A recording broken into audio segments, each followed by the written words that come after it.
Hello दोस्तों, कैसे हो? हम उम्मीद करता हूँ बहुत ही अच्छे होंगे। आपकी तैयारी अच्छे चल रही होंगी, बहुत अच्छे से, क्योंकि फरवरी में एग्ज़ाम आ चुके हैं। जैसा कि मैंने वादा किया था, रात को 8 बजे क्लास लेके आने वाला हूँ। किसकी? कक्षा 10वीं मैथ्स की। और आज हम कक्षा 10वीं मैथ्स, ये लिख रखा है इधर, पढ़ लेना। इधर मैं पढ़ाऊंगा नहीं बार बार। इधर लिख रखा है गणित। गणित लेके आ चुके हैं। कौन सा पार्ट लेके आए? तो 14 पार्ट। आज 14 पार्ट के सारे ऑब्जेक्टिव क्लियर हो जाने चाहिए। इधर से पार्ट पूरा समझ लेना इसको। कारण क्या है, अगले पार्ट में मैं सवाल कराऊंगा। ठीक है? क्लियर बात? पहले पड़ गई। ज़्यादा कुछ नहीं बोलूँगा। इधर आ जाओ, इधर आओ, इधर आ जा, इधर आ जा। क्या पढ़ेंगे? नंबर 1 पे क्या टॉपिक लिख रखे मैंने? ऑब्जेक्ट क्लियर होने चाहिए, पहले बोल देता हूँ। प्रायिकता ई के ऊपर ये बार लगा रखा, देखना थोड़ा सा समझ में नहीं आ रहा होगा। इधर ये नजर आया बार? ये जैसे ई के ऊपर बार आ रहा, मतलब क्या है? पी का मतलब क्या होता है? प्रायिकता। और प्रायिकता मतलब पाठ का नाम प्रायिकता है। ठीक है ना? समझ लेना, इतना बार बार पढ़ाऊंगा नहीं। पी पी मतलब प्रायिकता। ठीक है? मैं लिखा नहीं इधर, आपको पर लिख लेना है। ठीक है ना? प्रायिकता मतलब कि प्रायिकता ई के ऊपर बार लग गया मतलब नहीं। प्रायिकता नहीं, प्रायिकता नहीं बराबर मतलब, प्रायिकता नहीं बराबर मतलब कि इसका प्रायिकता नहीं का मान क्या रहता है? 1 - प्रायिकता ई। मतलब प्रायिकता ई मतलब इसके ऊपर बार कुछ नहीं है। इसके ऊपर क्या है? बार हार कुछ नहीं है। तो ये क्या? हाँ है प्रायिकता। हाँ। तो प्रायिकता ना मतलब प्रायिकता नहीं का नहीं बराबर क्या होगा? तो 1 सॉरी, प्रायिकता ई नहीं बराबर क्या रहेगा? बराबर 1 - प्रायिकता हाँ। बस समझ में आ गया। इधर ई का ई मतलब लिख रहा मतलब हाँ है। ठीक है ना? अब इसी को मैं घुमा दूँ, घुमा मतलब कि इसको मैं इस हाँ को भी उधर ले जाऊँ। इस ना तो लिखा उधर हाँ को भी उधर ले जाऊँगा। प्रायिकता ई हाँ, ये हाँ उधर ले गया तो ये क्या? माइनस का उधर आ गया, प्लस का हो गया। ठीक है? इधर आ गया प्लस का हो गया। अब प्लस, ये प्लस का इधर दे रखा था, ये प्लस का प्रायिकता नहीं बराबर क्या होगा? तो 1 होगा। इसके समझ लेना, इसके अलावा कोई क्वेश्चन नहीं बनेगा, इससे बनेगा। तो इसलिए ये प्रायिकता ई है तो ये हाँ है। और प्रायिकता ई के ऊपर लगा हुआ बार, ये क्या लग रहा है? बार लग रहा है। और बीच में क्या है? प्लस का चिन्ह है। तो दोनों जगह आएगा ये, दोनों देखना। P E plus P E, bar ऊपर रहेगा। बराबर में क्या लिखना आपने को? वहाँ पूछा बराबर क्या होगा? तो 1 होगा। ध्यान रखना, 1 होगा। आगे पढ़ा रहा हूँ मैं, समझाऊंगा ये कैसे आ जाए ये। ठीक है ना? बता रहा मैं आके ये कैसे आएगा ये, इसका समझ लेना। इसका उल्टा सीधा कर सकते। अब यहाँ पर एक को चीज़ मैंने लिखी नहीं, वो भी लिख लो इधर। अब मान लो मुझे एक को इधर ले जाना है। ठीक है ना? या मान लो मुझे प्रायिकता ई का मान ज्ञात करना है ना। प्रायिकता ई मैंने लिख दिया, ये वाला बाहर नहीं लगा है। इसको ध्यान रखना, नहीं वाला मान तो हमने निकाल रखा है यहाँ पर। लेकिन ये प्रायिकता और प्रायिकता नहीं का मान भी हमने निकाल रखा है। लेकिन प्रायिकता हाँ का मान निकालना हो, प्रायिकता हाँ बराबर इधर क्या आ जाएगा? प्रायिकता ई नहीं का मान आ जाएगा 1 - का 1 आएगा। ठीक है ना? समझ में आ जाएगा मेरी बात को? समझ में समझे? अरे समझना है कि नहीं है? कुछ अल्लाह पल्ला कुछ पढ़ रहा नहीं पढ़ रहा है? नहीं आ रहा क्या समझ में? इसको पी ई के बाहर लग रहा मतलब नहीं है, प्रायिकता नहीं है ये।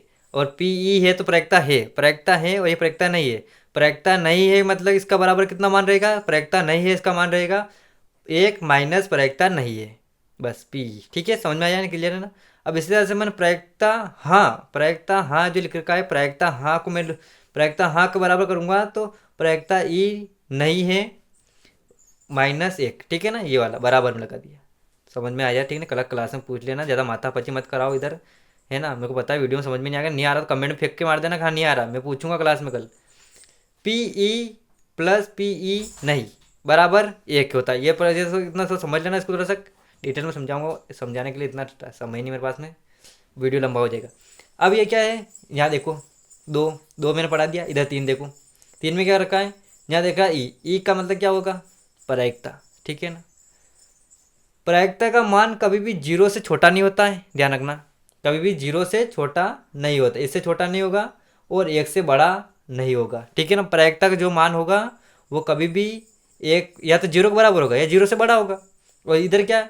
या तो 1 के बराबर होगा या 1 से छोटा होगा। अब 0 से बड़ा बोले तो 0.1 को पता है ना आपको? जानते हो ना? 0.1, 0.2, ये वाला। अब 1 से छोटा क्या? 1 से छोटा ये वाली संख्या आएगी, 1 से छोटे वाली। ठीक है ना? ये वाली संख्या आ रही है, क्या आ रहा? बस वही वाला 0 दशमलव में आएगा और इधर से 1 से छोटी आएगी। तो बस ये जानना, प्रायिकता का मान कभी भी 0 से छोटा नहीं होगा और 1 से बड़ा नहीं होगा। वहाँ क्वेश्चन बनेगा कि क्या प्रायिकता का मान 1 से बड़ा होगा, तो आप उनको जवाब देना नहीं होगा। ये असत्य कथन रहेगा। ठीक है ना? नीचे आ जाओ। नीचे क्या चौथा? ये तो समझ में नहीं आ गया होगा तो मुझे पता है, मैं समझा दूंगा क्लास में कल। चौथा वाला देखो, इधर सब समझना है। ऑब्जेक्ट क्लियर नीचे से होंगे, ये इधर से कोई 1 2 क्वेश्चन बनेगा, इधर बनेंगे। उस घटना उस घटना जिसका घटित होना असंभव है। क्या बोला इधर? ये इधर इसको ध्यान रखना, असंभव। असंभव को क्या बोलते हैं, कोई अनिश्चित बोलते हैं।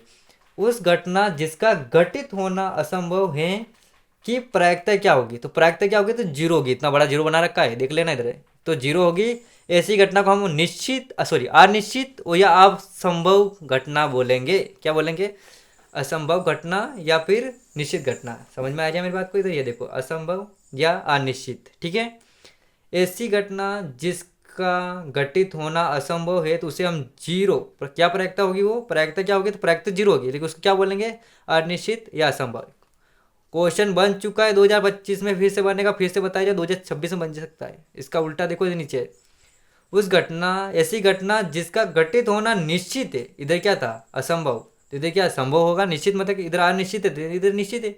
निश्चित या संभव हो उस घटना को हम क्या कहेंगे, प्रायिकता को। उस प्रायिकता को एक होती है, वह प्रायिकता क्या होती है, तो की प्रायिकता एक होती है, और उसे हम संभव या निश्चित कहते हैं। निश्चित और संभव का मतलब समझ में आया ना, संभव है तो निश्चित है, और निश्चित है तो संभव है। इसे असंभव है तो अनिश्चित है, और अनिश्चित है तो असंभव है, ठीक है ना। तो ऐसी घटना जिसका घटित होना असंभव होगा वो जीरो होगा, और ऐसी घटना जिसका घटित होना संभव होगा या निश्चित होगा उसे हम एक कहेंगे, ठीक है ना। क्या कहेंगे, एक होती है, ये ओरिजिन निश्चित कहेंगे, और क्या। अब ये आईएमपी क्या लिखा, आईएमपी पहले हम उदाहरण पढ़ेंगे, इसमें 13 उदाहरण पढ़ लूंगा मैं, फिर प्रश्न वाले ले लूंगा, प्रश्न वाले से दो दो चार क्वेश्चन उठा लूंगा, वो पढ़ा दूंगा, बस आपका हो गया ये पार्ट पूरा कंप्लीट है। इससे सारे पार्ट के क्लियर नंबर करवा दूंगा, ठीक है ना। ये पढ़ लेना अच्छे से, समझ में आ रही है बात मेरी। अभी नीचे आ जाओ फटाक से इधर से, और बाकी पीछे दे रखे सारे दे रखे, क्या क्या समझाऊंगा मैं इधर। प्रयोग की सभी प्रारंभिक घटनाओं की प्रायिकता कितनी होती है, तो एक होती है, मैंने पहले बता दिया। एक से बड़ा कोई संख्या होगी नहीं, तो एक एक लगा के आ जाना सब, मैं कुछ नहीं बोलूँ बस। प्रयोग की सभी प्रारंभिक घटनाओं की प्रायिकता कितनी होगी, तो एक होगी। इधर भी संभव की संभव घटित घटना क्या होगी, तो वह भी प्रायिकता एक होगी। इधर बोली असंभव आएगा, वहाँ जीरो लगा देंगे बस, असंभव में जीरो लगाना, बाकी सब में एक एक लगा के आ जाना, आप कुछ मत देखो, ठीक है ना। अब हम आगे बढ़ते हैं, बस पार्ट समझाऊंगा, अब कुछ नहीं करूंगा बस। अब ऑब्जेक्टिव सब समाप्त। अब इधर आ गया पासा। अब पासे से क्वेश्चन बनेंगे, पासे से बनेंगे आपके सम संख्या। पहले समझो पासा क्या है, तो पासे में 6 अंक होते हैं, आपको पता होना चाहिए। पासा एक माचिस की डिब्बी है ना, उसके 6 तरफ देखा होगा आपने, 1 2 3 4 5 6 बिंदियाँ, ऐसे तो बिंदियाँ रहती है हर हर हर डिब्बे में, एक एक बिंदी, एक दो, एक में एक होती है, एक में दो होती है, दूसरे तीसरे में 3 बिंदियाँ होती है, चौथे में 4 बिंदियाँ होती है, ऐसी बिंदी आपको पता होगा, ठीक है ना। पासा देख लेना, नहीं देखा सर्च कर लेना मोबाइल पे, पासा बता देंगे, ठीक है ना, कल मैं बता दूंगा पासा। तो पासे में सम संख्या पूछेगा, विषम संख्या पूछेगा, अभाज्य संख्या पूछेगा। सर ये कहाँ से पढ़ेंगे, मैंने वीडियो डाल दिया सुबह 7 बजे, देख लेना, उसमें डाल रखा है ये चीज़, तीनों चीज़ें डाल रखी है उसमें, ठीक है ना। पास में ध्यान रखना 6 संख्या होती है। अब इसमें सम संख्या कौन सी है, सम संख्या होती है 2 4 6, मतलब 3 संख्या सम होगी। विषम संख्या 1 3 और ये हो गई 5, ये भी 3 संख्या हो गई, क्लियर। अब बाज्य संख्या 2 3 5, ये हो गई, क्लियर। अब सर 2 3 4 अबाध संख्या ये कैसे वो बता रहे आप, तो ये वहाँ वीडियो में जाना, वहाँ देखना आप, मैंने सुबह डाल रखा 7 बजे का वीडियो, उसमें जाना देखना, अबाध संख्या विषम संख्या समझ में आ जाएगी। और मैं सवाल कराऊंगा वैसे भी, तो आप समझ जाओगे अच्छे से, ठीक है ना। इधर समझो बस पासा में कितनी संख्या होती है, 6 संख्या होती है, खत्म। अगला टॉपिक कैसे आएगा आपका, सिक्के वाला। सिक्के में 2 पहलू होते हैं, आपको पता है, एक होता है चित और एक होता है पट। चित को हम क्या बोलते हैं, हेड बोलते हैं, हेड मतलब एच, ठीक है ना। और पट को हम बोलते हैं टेल, टेल बोले तो टी। समझ में आ रही है मेरी बात। और ये आपने फिल्म देखी हो, शोले फिल्म, शोले मूवी देखी होगी, उसमें आपने अमिताभ बच्चन धर्मेंद्र को देखा, उसमें अमिताभ बच्चन के पास एक सिक्का होता है, वो सिक्का उछालता है, वो बोलता है हेड या टेल, तो बस वही वाला चीज़ यहाँ पर, ठीक है ना, हेड या टेल। तो सिक्के वाला क्वेश्चन पढ़ेंगे हम, ये ध्यान रखना, चीत को हम हेड बोलेंगे, पट को टेल बोलेंगे, ठीक है ना, बस ये चलिए। एक हम ताश के पत्ते की बात करेंगे, 52 पत्तों की एक गड्डी, अच्छी तरह से पिटी गई गड्डी। इसमें क्या क्या होते हैं, इसमें पत्ते 4 प्रकार के होते हैं। कौन कौन से होते हैं, इधर देखो। हुक्म का पत्ता जिसे हम काला पान बोलते हैं, लाल दिल का पत्ता होता है, एक ईंट का होता है, एक चेड़ी का होता है। इसमें क्या होता है, 52 पत्तों की गड्डी है, 4 पत्तों में डिवाइड होगी। हुक्म, लाल पान, मतलब लाल पान मतलब कि लाल दिल वाला, वही वाला, ठीक है ना, लाल पान भी बोलते हैं इसको। ईंट और चिड़ी। अब इसमें कितने कितने पत्ते आते हैं, देखो लिख रखे 13 पत्ते आते हैं। लेकिन इसमें कुछ और पत्ते भी होते हैं, क्या पत्ते होते हैं देखो इधर मैं बताऊँ। इक्के कितने पत्ते होंगे, तो इक्के 4 होंगे। बादशाह कितने होंगे, तो 4 होंगे। बेगम कितनी होगी, तो 4 होगी। और गुलाम कितने होंगे, तो 4 होंगे। सर 4 क्यों होंगे, तो ईंट के पत्ते में ईंट भी होती है, चड़ी भी होती है, लाल पान, काला पान, ये चारों होते हैं ना पत्ते। अभी बताए उधर पीछे, देख लेना वापस से वीडियो थोड़ा पीछे करके, अभी बताए देख लो, मैं बता देता हूँ एक बार और। ये वाले हुक्म, लाल पान, ईंट, चेड़ी, ये चारों पत्ते ही हमको हमारे पास में, हमें इक्के भी हमें इसी इन चारों पत्तों के होंगे, बादशाह भी चारों पत्तों के होंगे, बेगम भी चारों पत्तों की होगी, और गुलाम भी चारों पत्तों का होगा। ठीक है ना, ये वाला। ये समझ में आ गया। बस आपसे क्वेश्चन ऐसे पूछ लेगा वो ऑब्जेक्टिव में कि बताओ बादशाह कितने प्रकार का होता है, तो 4 प्रकार से बादशाह होता है। ईट, हुक्म, और लाल पान, और एक ईट का, और एक चड़ी का, सॉरी है ना, चड़ी चड़ी और ईट, और हुक्म, और एक लाल पान। ठीक है ना, ये वाले बादशाह, रानी, इक्का, गुलाम, ये 4 4 पत्ते आपको पास होते हैं। आपको पता है कितने प्रकार पत्ते होते हैं, 4 4 पत्ते होते हैं। ठीक है ना। अब आपसे क्वेश्चन दूसरा पूछेगा वो ऑब्जेक्टिव में, फेस कार्ड या तस्वीर वाला पत्ते कितने होते हैं। तो फेस कार्ड और चढ़ी वाला देखना। अब इक्के में तो कोई फेस होता नहीं, ध्यान रखना। बादशाह फेस होता है, फेस मतलब तस्वीर होती है बादशाह की। ठीक है ना। बेगम में तस्वीर होती है, गुलाम में तस्वीर होती है। तो 1 2 3, मतलब 3 लोगों के पास तस्वीर वाले 4 4 4 4 8 4 3 12।